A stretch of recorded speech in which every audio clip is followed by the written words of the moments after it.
Rajameister Peeter Tarvis, milline see Raplamaa rattamaratoni rada siis seekord on, et mida siit leida võib, mida sõitjad siin näha saavad? Rattamaratoni rada katab meie eelnevate 5 aasta lõikusid siis. Ta ei ole teadupärast, ei ole see pikk ring, vaid tänavu tuli teha siis 20-kildise ringi peale, aga ühtegi täiesti uut rajalõiku meil ei ole, et varasematel sõitjatel on need varem või hiljem kõik need lõigud läbitud, kas niipidi või teistpidi. No kuidas seda rada üldiselt siis iseloomustada võib, et milline see on?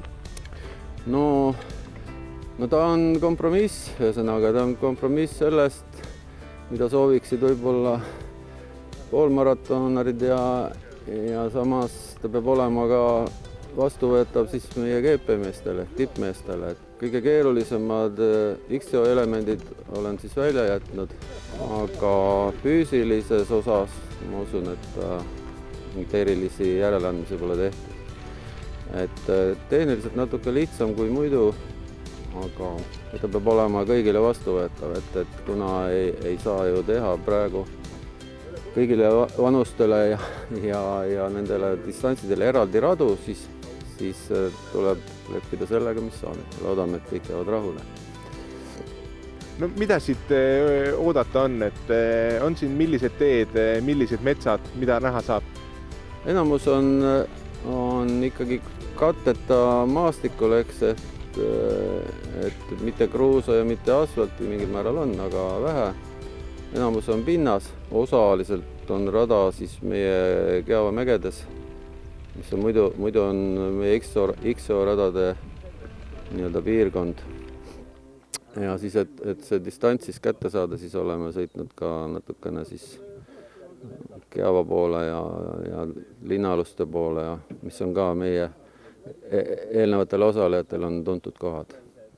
Mida tasub tähele panna? Vist ka tasub olla väga ettevaatlik autoteed ületamisel.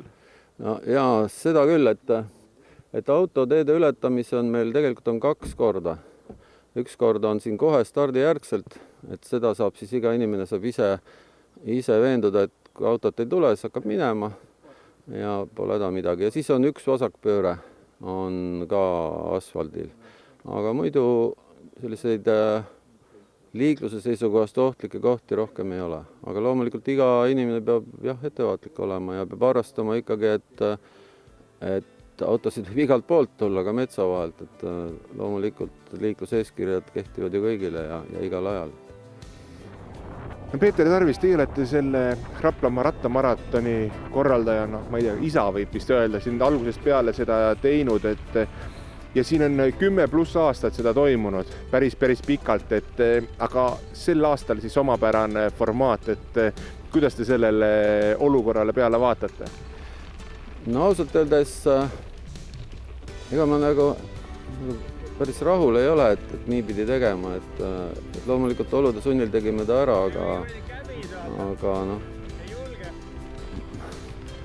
ma arvan, et antud olukorras on parim, mis teha sai, aga jah, ega see kõige parem nüüd ei ole, et juba seetõttu, et ei saa ju koos sõita, et tuleb siin hakata individuaalselt siin.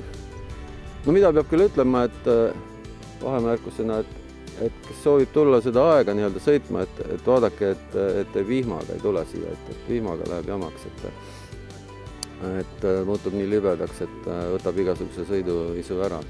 Et valige ilma ja kõik on okei.